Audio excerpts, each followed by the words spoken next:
छात्रों, आज हम सामाजिक नियंत्रण के बारे में अध्ययन करेंगे। सामाजिक नियंत्रण समाज द्वारा समग्र रूप से समूह कल्याण के लिए अपने सदस्यों के ऊपर आरोपित प्रभाव है। इस प्रक्रिया के द्वारा परिवर्तनशीलता संतुलित बनी रहती है। संपूर्ण समाज में एकता एवं व्यवस्था बनाए रखने के लिए लोगों के व्यवहारों का नियमन करना ही सामाजिक नियंत्रण है। विभिन्न समाजशास्त्रियों ने सामाजिक नियंत्रण की अनेक परिभाषाएं दी हैं। छात्रों, यहाँ पर हम कुछ मुख्य परिभाषाओं का अध्ययन करेंगे। ए रोस ने लिखा है, सामाजिक नियंत्रण विधियों की प्रणाली है जिसके प्रयोग द्वारा समाज अपने सदस्यों के आचरण को व्यवहार के स्वीकृत मानकों के समरूप बनाता है। दूसरी तरफ मैकाइवर और पेज लिखते हैं, सामाजिक नियंत्रण का अर्थ उस तरीके से है जिससे संपूर्ण सामाजिक व्यवस्था की एकता और उसका स्थायित्व बना रहता है। इसके द्वारा यह समस्त व्यवस्था एक परिवर्तनशील संतुलन के रूप में क्रियाशील रहती है। ऑकबर्न तथा निमकोफ ने कहा है, दबाव का वह प्रतिमान जिसे समाज के द्वारा व्यवस्था बनाए रखने और नियमों को स्थापित रखने के उपयोग में लाया जाता है, सामाजिक नियंत्रण कहा जाता है।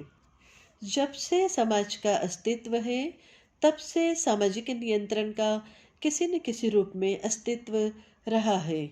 जैसे जैसे समाज में परिवर्तन होता रहा, वैसे वैसे व्यक्ति के व्यवहार में भी परिवर्तन होता रहा और साथ साथ उनके विचलित व्यवहार भी बदलते रहे, जिसके कारण नियंत्रण का स्वरूप भी बदलता रहा।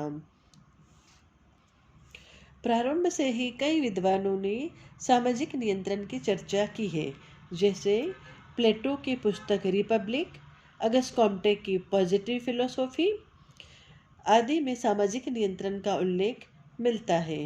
लेस्टर एफ वार्ड ने अपनी पुस्तक डायनेमिक सोशियोलॉजी, जो 1883 में लिखी गई है, इसमें सामाजिक नियंत्रण की अवधारणा का उल्लेख किया है। 1894 में सामाजिक नियंत्रण शब्द का सर्वप्रथम प्रयोग स्मॉल एवं बेंसेट द्वारा किया गया। उसके बाद सर्वप्रथम रोस ने 1901 में सोशल कंट्रोल नामक पुस्तक प्रकाशित की। यह पुस्तक सामाजिक नियंत्रण के क्षेत्र में प्रथम पुस्तक थी जिसमें सामाजिक नियंत्रण की विस्तृत अवधारणा का विश्लेषण किया है। 1902 में चार्ल्स कुलेक की अपनी पुस्तक human nature and the social order प्रकाशित हुई। इस पुस्तक में आत्मदर्पण दर्शन सिद्धांत प्रस्तुत किया गया, जिसमें समाजीकरण की प्रक्रिया में व्यक्ति तथा समाज के बीच अंतःक्रिया के अध्ययन पर बल दिया गया तथा सामाजिक नियंत्रण के प्रभावों का अध्ययन किया गया। 1906 में समनर की पुस्तक फोकवेज प्रकाशित हुई। समनर ने उस पुस्तक के माध्यम से यह बतलाया कि किस प्रकार लोकरीतियाँ एवं लोकाचार व्यक्ति के व्यवहारों को नियंत्रित करते हैं।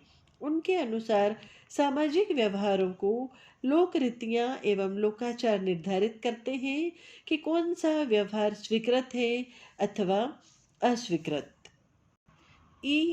रोस, चार्ल्स कुले और समनर ने सामाजिक नियंत्रण की अवधारणा को विकसित करने एवं इसके स्वरूपों एवं प्रभावों को समझाने में महत्वपूर्ण योगदान दिया है। इसके बाद कई विचारक होब्स, टोनीज, इमाइल दुर्खिम, पार्सन्स एवं मर्टन ने भी सामाजिक नियंत्रण की विषय वस्तु पर ध्यान केंद्रित किया। सामाजिक नियंत्रण में व्यक्ति से यह उम्मीद की जाती है कि वह सामाजिक नियमों के अनुसार आचरण करे। व्यक्ति के विचलन पर अंकुश लगाने के लिए और अनुरूपता लाने के लिए सामाजिक नियंत्रण का प्रयोग किया जाता है। बल, शक्ति का प्रयोग और मानदंडों तथा मूल्यों का प्रयोग भी किया जाता है। सामाजिक नियंत्रण समाज को संगठित एवं उसमें समरूपता पैदा करता है। समाज में तनाव एवं संघर्षों को सामाजिक नियंत्रण द्वारा कम किया जा सकता है और समाज में सहयोग स्थापित किया जाता है। सामाजिक नियंत्रण में दंड और पुरस्कार दोनों विधियों का प्रयोग किया जाता है। समाज के सदस्यों को समाज द्वारा स्वीकृत मूल्यों, विचारों और आदर्शों को व्यवहार में लाने की प्रेरणा सामाजिक नियंत्रण द्वारा दी जाती है। सामाजिक नियंत्रण विचलन तथा विघटन को रोकता है। सामाजिक नियंत्रण प्रत्येक समाज की सामाजिक व्यवस्था में पाया जाता है। सामाजिक नियंत्रण समाज विशेष में प्रचलित नियमों, उपनियमों, तौर तरीकों और प्रणालियों द्वारा प्राप्त साधनों में समाज पर नियंत्रण है। यह किसी व्यक्ति पर नियंत्रण नहीं, अपितु सब व्यक्तियों पर सबका नियंत्रण है।